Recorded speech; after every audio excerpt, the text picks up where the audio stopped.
Lockdown emissions, limited savings, but there is hope. We've had all this terrible kind of disruption to our economies, but we can build back better. That's the buzzword, if you like. The next big conversation on climate. What are the strategies that we need to do that will take us to this future world where we're not emitting carbon anymore?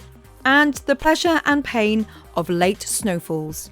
Kids were off, they were out sledging, enjoying the snow, and I think it was just a case of let's enjoy the last bit of snow we're going to see before winter comes again. Hello, I'm Clare Nasir, and this is Weather Snap, the insider's guide to the week's weather brought to you direct from Met Office HQ. This week, a new report on global emissions confirmed that reductions caused by the COVID epidemic have been less than some might have hoped.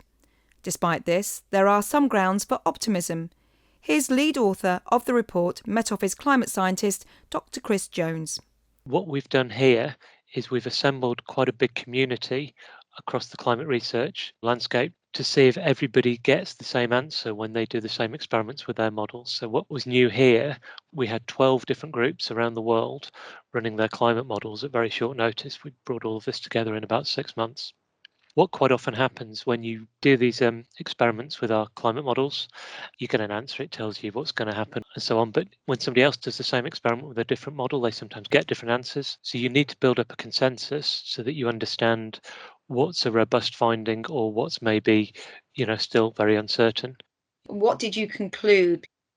So 2 things, I guess, that if you kind of look on different timescales. So the first one is perhaps to climate scientists not surprising that we didn't find much change within the last 12 months in response to the emissions reduction. So we know that, for example, our carbon dioxide emissions reduced by about 7% over the year, and that's not actually a very big reduction when you think about the massive change to our lifestyle.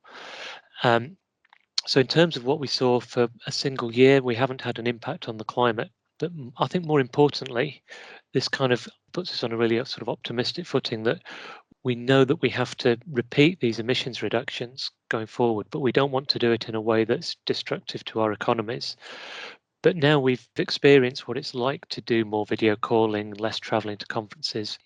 We've had all this terrible kind of disruption to our economies, but we can build back better. That's the buzzword, if you like, build back better or build back greener.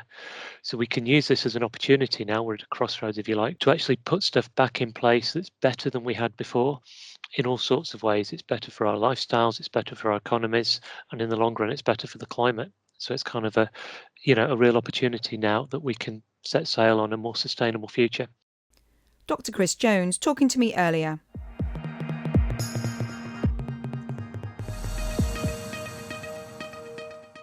As Chris explained, despite the extreme changes in lifestyle and disruption to business caused by COVID-19, emissions reductions throughout the epidemic have been too small to have a significant impact on global climate.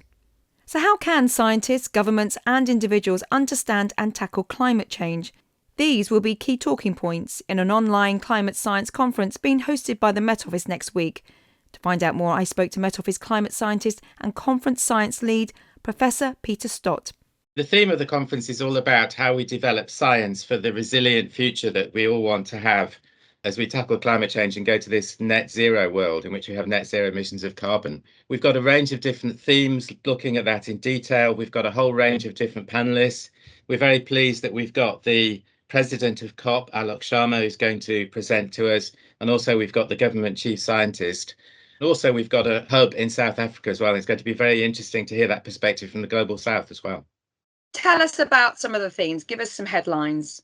So what we're doing here is we've got 4 basic themes.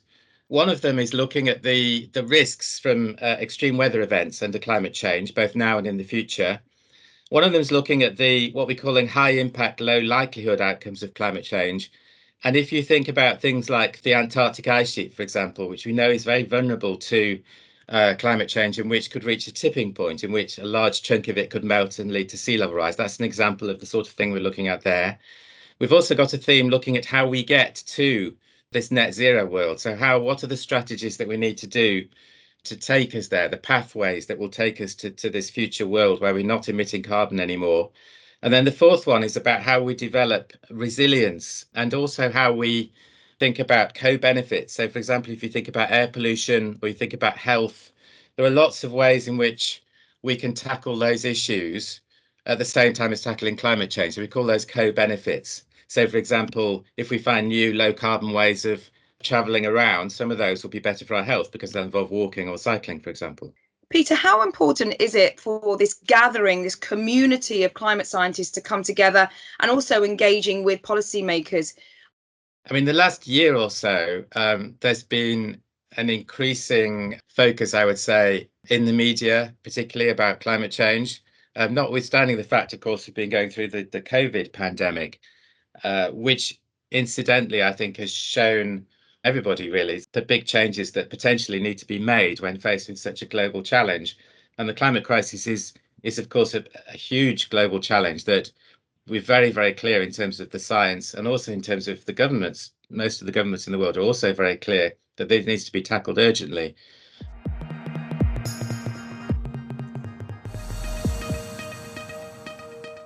Parts of the UK have once again been plunged back into winter conditions over the last few days, and in fact much of Europe has been under a pool of cold air. The reason for this lies to the north, where an unusually strong high-pressure system sat over Greenland has resulted in a southward shift of the jet stream. Now, the jet stream marks the boundary of cold air to the north of it and warm air to the south. So the UK tends to be colder when the jet stream is to the south of the country, and when it lies to the north of the country, well, that's when the air is warmer. Well, this week, the jet stream has been way to the south of the UK. This, coupled with low pressure, has brought cold winds, rain and snow. Earlier, I spoke to Lee Schofield. He lives in Carbridge near Aviemore in the Scottish Highlands and described weather conditions over the last few days. So, Lee, what happened when you woke up the other morning? What greeted your eyes? Well, I think the first thing I noticed is when I opened my eyes, the curtains were still closed, but I could tell just how bright it was outside. Brighter than normal, really. So when I looked through the curtains and saw the amount of snow had fallen and what was falling, I was slightly surprised, to say the least. Was it picture perfect? Was it something that looked really pretty, or are people a bit sick of the snow in the Highlands? Because they've got to get from A to B. Well, it was a combination of the two, really, because there was a lot of problems on the A9, which is the main route between here and Inverness. So lorries stranded for hours. There was people stuck trying to get to work. So for some people, they saw it as like, oh no, we're back to winter again. We've got these issues with travel once again. But kids were off, they were out sledging, enjoying the snow. And I think it was just a case of, let's enjoy the last bit of snow we're going to see before winter comes again. How rare is snow in the Highlands in May? Well, we generally see some snow falling in May every year, really. Normally just a case of wintry showers. So you wake up to some slushy, icy deposits on the windscreen of the car and it's gone by sort of 9 o'clock. So to see this kind of heavy snow falling in May is quite unusual. We've lived here for 7 years and I've never seen anything like this in May before. Now, speaking to some local people who've been here longer than me, they say every 9 or 10 years we do see a fall like this. And I think the thing that made it quite strange yesterday is the fact there was still snow on the ground at 7 p.m. yesterday evening, which is unusual. That was Lee Schofield, and you may want to check out his Twitter feed at Highland Weather for some early May snow pictures from his Highland village. So what are weather conditions looking like for the UK through the weekend and into next week? Here's Aidan McGivern. For the first time in a while, we are forecasting some warmer weather this weekend, but not for all. And we will pay the price with unsettled conditions, particularly during Saturday. In fact, Northern Ireland, much of England and Wales get off to an unsettled start on Saturday morning with wind, rain, some heavy and persistent rain in places and coastal gales towards the southwest. Now, that wet and windy weather will move north across the UK during Saturday morning and early afternoon. And after a bright but chilly start for Scotland, well, the rain sets in here and it will feel cold. Meanwhile, the wet weather continues in some western parts of the UK, heaviest over hills, and especially for South Wales, where widely 50 millimetres of rain is expected during Saturday. Even more over the Brecon Beacons, and that could lead to difficult driving conditions at times, a yellow warning in force. Having said that, across parts of southern England and Northern Ireland, it will dry up and brighten up during the afternoon, and as that happens, temperatures will rise, 16, 17, and if we get some sunshine, 18 Celsius is possible. a good deal warmer than it's been for the last couple of weeks. Into Sunday, and the last of the rain moves into the far north of Scotland. Brighter conditions elsewhere, albeit with quite a few showers, especially towards the northwest. But in the southeast, we've still got that warmer air in place.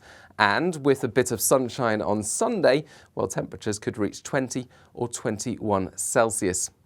That warmth then moves out of the way early next week, and in fact through much of next week it's unsettled with showers or longer spells of rain. And although it's not going to be particularly warm, temperatures won't be far from average through next week, and we will lose those overnight frosts. Thanks, Aidan. Just before we go, here's Martin Bowles with last week's highs and lows. Here are last week's weather extremes observed between Monday the 26th of April and Sunday the 2nd of May. The warmest place of the week was Wisley in Surrey, which recorded 18.6 Celsius on Tuesday. Cold nights continued last week in many places, especially in Scotland and northern England.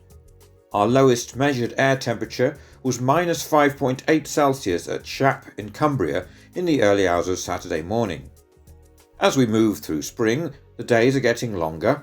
The observation station at Tyree in the Inner Hebrides measured 14.2 hours of sunshine last Friday. There was more rain around last week compared with previous weeks. Parts of South Wales had a particularly wet day on Wednesday. 30 millimetres of rain was recorded that day at the MOD station at St Athan near Cardiff Airport in South Glamorgan. Thanks, Martin. That's it for Weather Snap. I'm Clare Nasir. Editor is Adrian Holloway. Weather Snap is a podcast by the UK Met Office.